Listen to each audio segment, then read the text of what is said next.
Chapter 3. Operate as a key individual. Who is the key individual?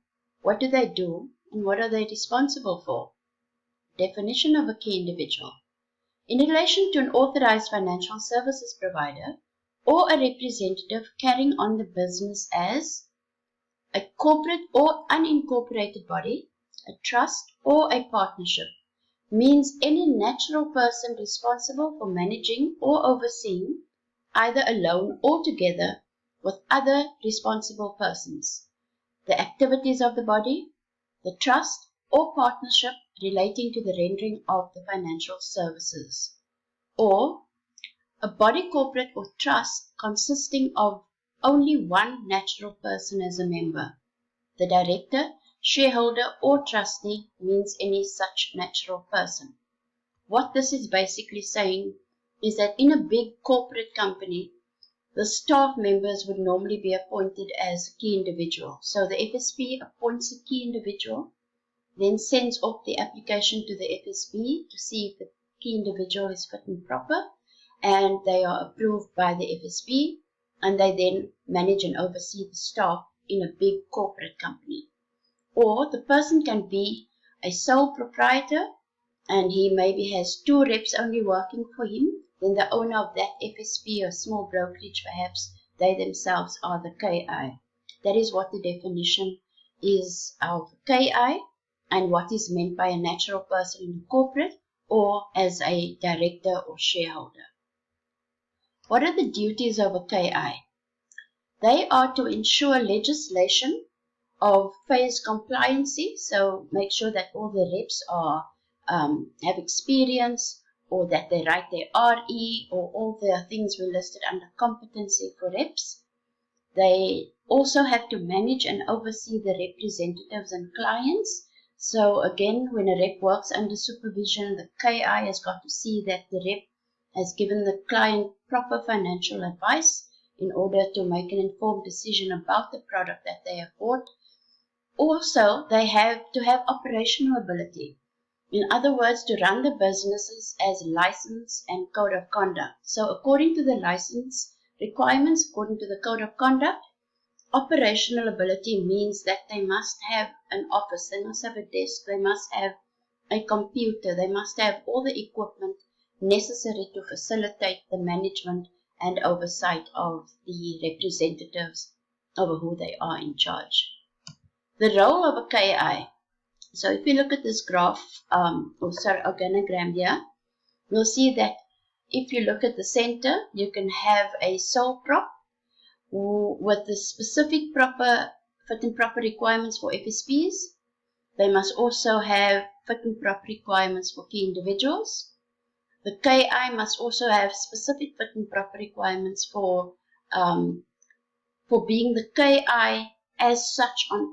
He must have fit and proper requirements if he's a sole prop. He must have fit and proper requirements as a key individual, but he must then also have fit and proper requirements as a representative if the KI fits all of those roles. If not, he must be able to manage and oversee the fit and proper requirements of a representative. That is according to Section 13 of the PAYS Act, which you can then read through further for better understanding.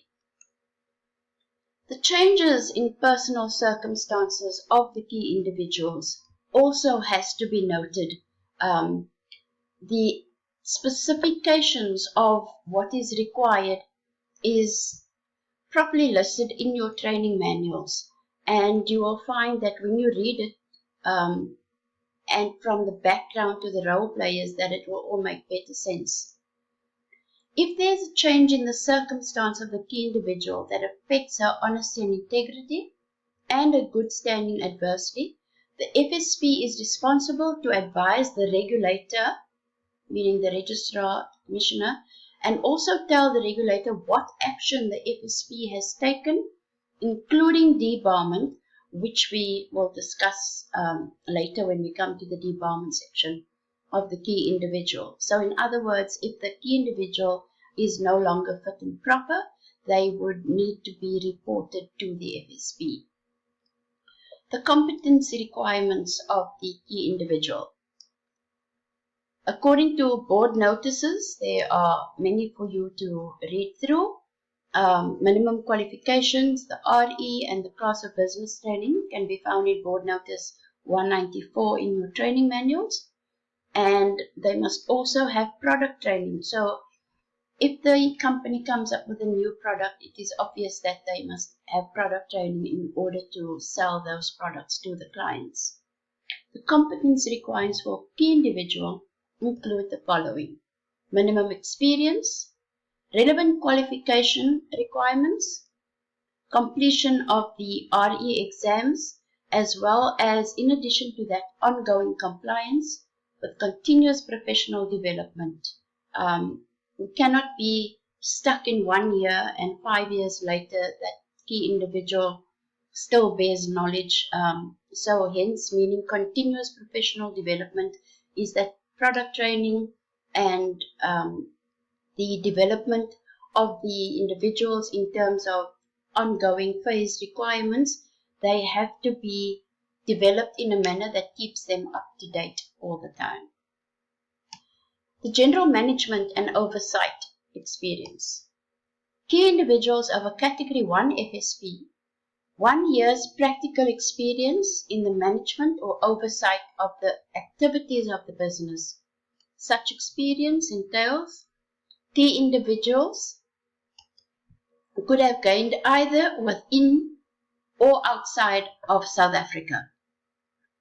Also, could have been gained during intermittent periods not more than 5 years prior to the application of the approval of the key individual, and may have gained in management or oversight of services similar to the corresponding to the financial services rendered by the FSP. In other words, they can be made a key individual if they have experience coming from another branch or in terms of the same product, and that is the general management and oversight experience required by a key individual or for a key individual. Ongoing training and development requirements for the key individual.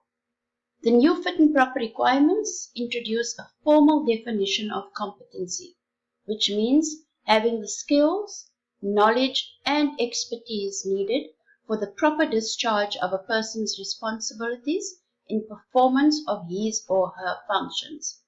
I think it's quite evident here that a key individual's job is highly regarded as keeping the FSP compliant, and therefore they have to have the skills, knowledge, and expertise in order to manage and oversee their representatives and make sure that they are in turn compliant with law. The regulatory exams for the key individual. The focus of the first regulatory examinations is to test the application of factual knowledge of the representatives and the key individuals with regard to the rendering of financial services applicable to the specific categories or subcategories to the clients, as explained earlier, and the understanding and application of the relevant legal positions pertaining to providers and clients. So this is exactly what you are going to do or what you are studying the regulatory exams. Key individual must have knowledge of the RE because if they do not know this, then how can they manage and oversee the representatives with the skills and the experience and the management that they have? So it's of utmost importance that they have the regulatory exams. And I take you back to the role players when I mentioned the fit and proper requirements. As we read the slide before that, so they need to be competent. They need their RE exams. They need continuous professional development. Various requirements must be met in order to meet CPD standards. For example, CPD activities must be relevant to the function and roles of the key individuals and reps, contribute to the skill and professional standards of the FSP, address needs or gaps in the technical and generic knowledge of a KI, and to ensure that KIs and reps understand the environment in which they are rendering services. And lastly, to take into consideration changing conditions relevant to the products for which they are authorized. So basically, everything that I've just explained with regard to continuous professional development. Now, let's talk about CPD hours. The continuous professional development requires a certain amount of hours in order to keep them compliant. The minimum number of CPD hours per 12-month cycle for FSPs, KIs, and representatives. The FSPs, KIs, and or reps are authorized to render or oversee the rendering of financial services in more than one class of business. Example, investments and long-term insurance. For example, I gave one about a bank that maybe sells banks, deals with investments, but they also have long-term insurance policies. So basically, they have more than one class of business. More than one subclass of business within a single class of business. For example, motor policy and property policy under the short-term insurance of personal lines. So that would be equivalent of 12 CPD hours. So your ongoing training that you do for these specific topics, be it long-term insurance, be it short-term insurance, they all equal to X amount of hours. And in your training manuals, you will read what CPD hours are required for certain functions. Single class of business within one class of business must complete 6 hours of CPD activities. So if you are wanting to apply for a job perhaps, or a promotion comes up, your CPD hours could actually be very useful in that they make up for experience. We now talk about concession required for FSPs, KIs, and representatives that are authorized, approved, or appointed for less than 12 months in a particular CPD cycle. In their case, they need only to complete a prorated, meaning pro rata, a prorated minimum number of CPD hours. Also, similar prorating will apply where a rep is continuously absent from work. If that absence is due to perhaps maternity leave, long-term illness, or disability, the representative's caring responsibility is to care for a family member who has a long-term illness or disability. That's the only reason why they will get a concession. Planning and recording the CPD hours. Each CPD cycle will run for 12 months from the 1st of June every year to the 31st of May of the following year. And FSPs must, within 30 days after each cycle, update their CPD in their competency register. I repeat, must, within 30 days after each cycle, update their CPD in the competency register. All FSPs must have policies and procedures that are set out how they will maintain, update, and develop the knowledge and skills that are appropriate for the activities of the KIs and the reps. It should also include training plans for each CPD cycle that address the needs and the gaps, and should demonstrate that CPD will continually improve the professional standards of the practices for the FSP. I think that is also self-explanatory, the ongoing training and professionalism to ensure that the rep is properly in tune with what is current, and also to maintain their ongoing CPD hours every year as stated from the 1st of June. Class of business training. What is this? Class of business must include training on the general and the special characteristics of the range of financial products. So, as I said earlier, the client must know the ins and outs of each product. So, the rep that is marketing the product to them must obviously have class of business training for that specific product that they are selling. Also, within the class, the typical fee structures of that specific product, the charges and other general risks relevant to the products in that class, appropriateness of different products or features, for different types of clients, how economic factors may impact these products or affect the applicable legislation such as tax. So let us use an example of somebody selling investments, or they are trained, a representative only selling long-term insurance, meaning either something like life cover or life cover with added benefits for dreaded disease, for accidental disability. The client's life is affected here.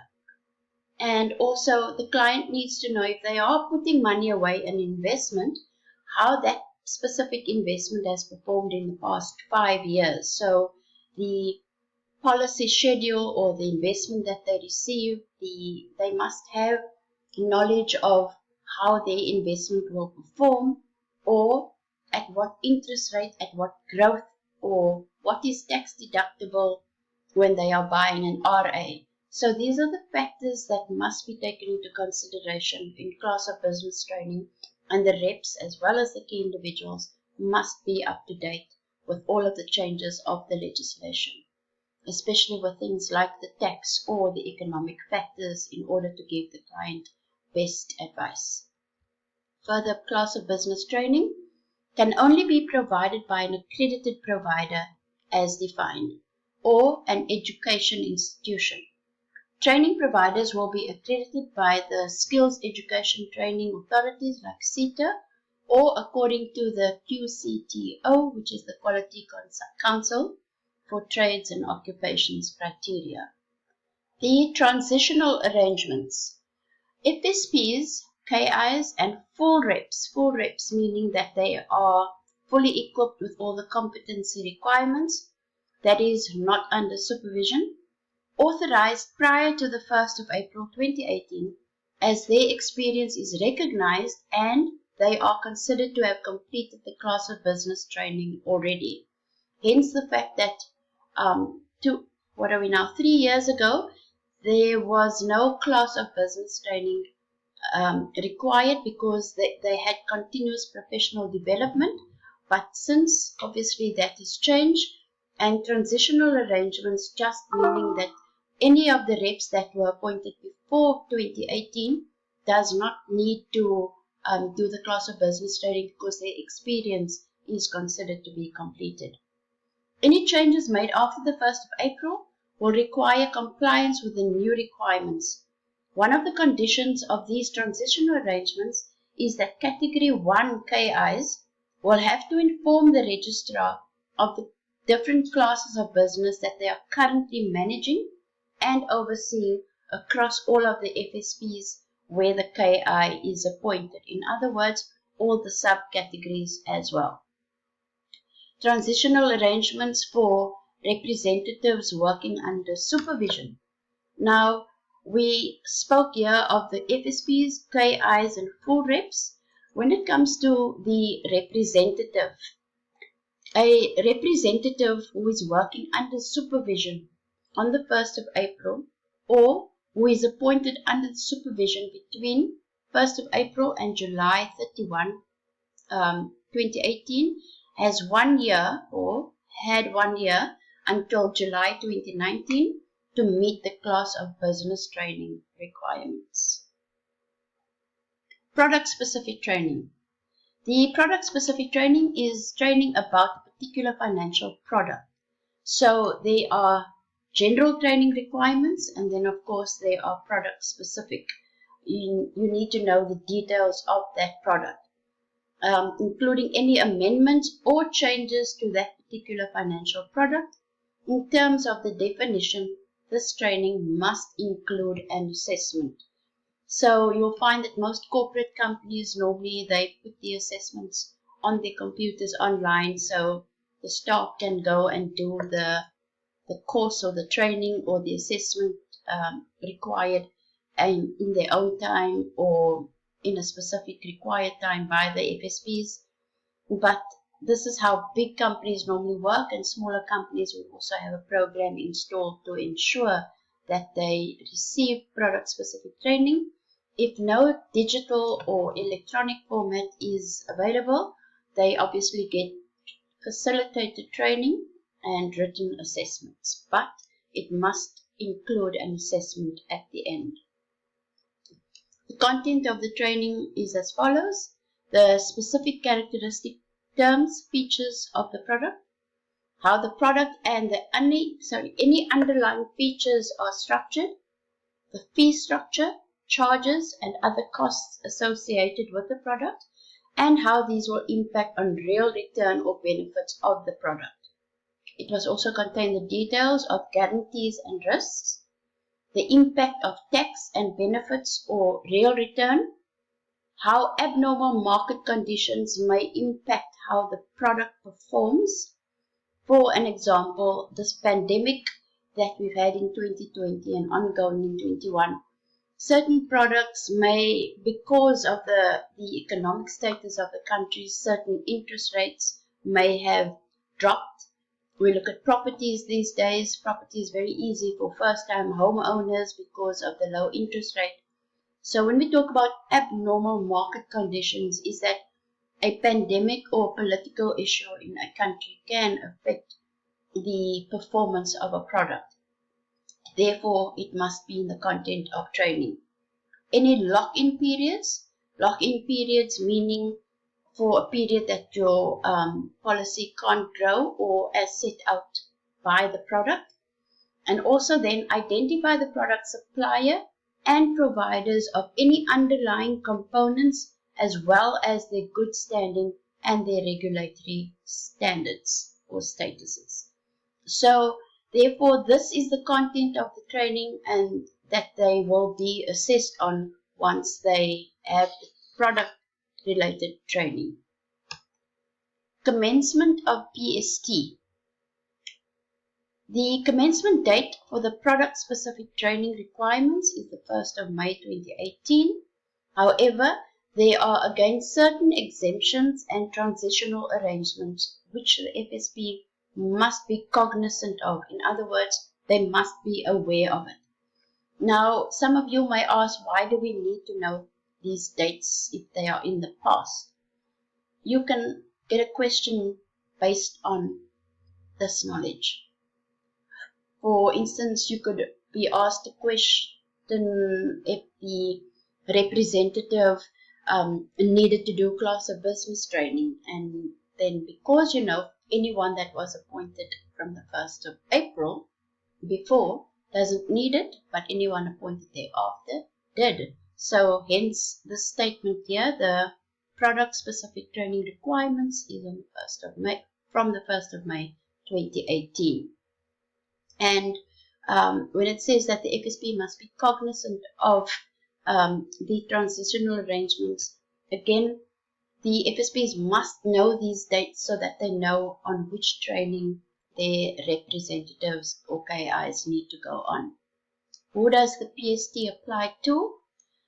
The PST applies to all FSPs, KIs, reps, except those working in category or those who are licensed for category 2, 2A and 3. FSPs and reps provided that they comply with all other competency requirements. Remember, I pointed out to you that category 2, 2A and 3 were the discretionary, the hedge funds and the administrative funds. So they are totally different class of business. The KIs of all categories of FSPs not giving advice, and those FSPs, KIs and reps illustrated in figure 1 above. Similar to the class of business training, FSPs and reps must complete product specific training before giving advice and or providing an intermediary service to the relevant financial product for which they are approved or appointed.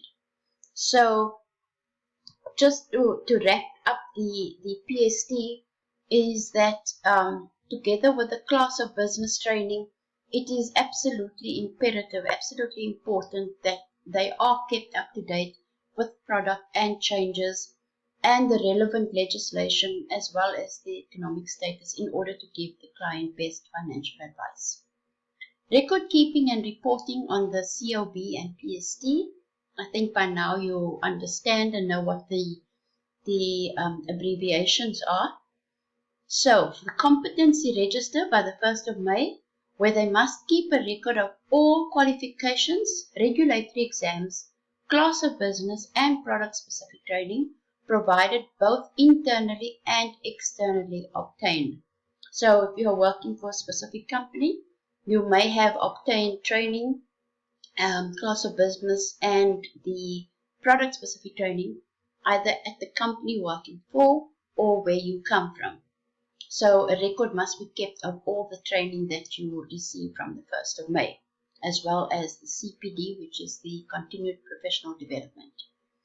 FSPs must update the competency register or competence register with all class of business and product-specific training completed by its KIs and reps within 15 days after the training.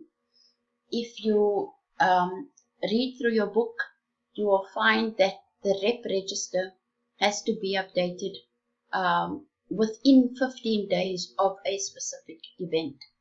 So if a rep is appointed, then the central rep register must be updated within 15 days.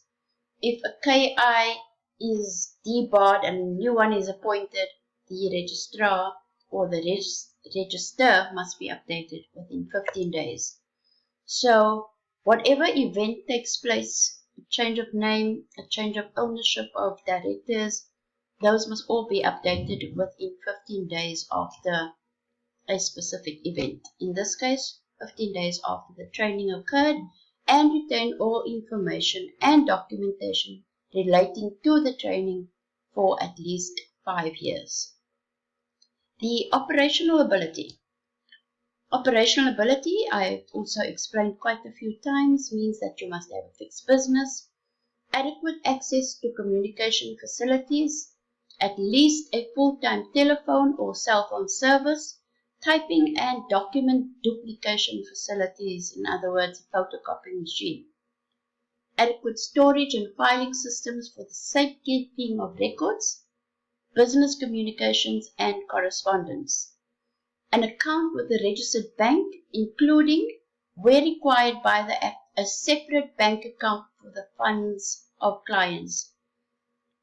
I'm going to ask you to highlight that in your head, that there must be a separate bank account that holds clients' premiums.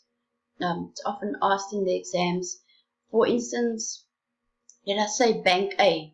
Bank A will have many different accounts. One will be to pay the staff, the other will be for advertising, the other will be for training, but there has to be a separate account into which the premiums of the clients are paid, completely separate to all the other accounts that the business has. Where the FSP is an accountable institution as defined in FICA, which you will read about when you study, all the necessary policies, procedures, and systems to ensure full compliance with FICA and other applicable anti-money laundering, terrorist financing legislation. You will read about that in POCA and POCTATARA. It may not make sense now, but when you do study, it will. What is financial soundness? The financial soundness requirements are no longer limited to FSPs only. That used to be a fit and proper requirement for the FSPs, but no longer. These new rules now also apply to juristic representative of FSPs, although they do not apply to key individuals or representatives who are natural persons. I'd like to explain the difference between juristic and a natural person. A juristic representative is normally a company, a natural person being an individual. So when they talk about juristic representative of an FSP, I'll give you a small example. Let's say somebody like Sanlam has a small broker. Maybe you see Finlight Financial Services down the road. They are juristic representatives because perhaps they market policies on behalf of somebody like Sanlam. So they are a company and therefore called juristic representatives. But when you are a staff member or a contracted member of a company, you are known as a natural person.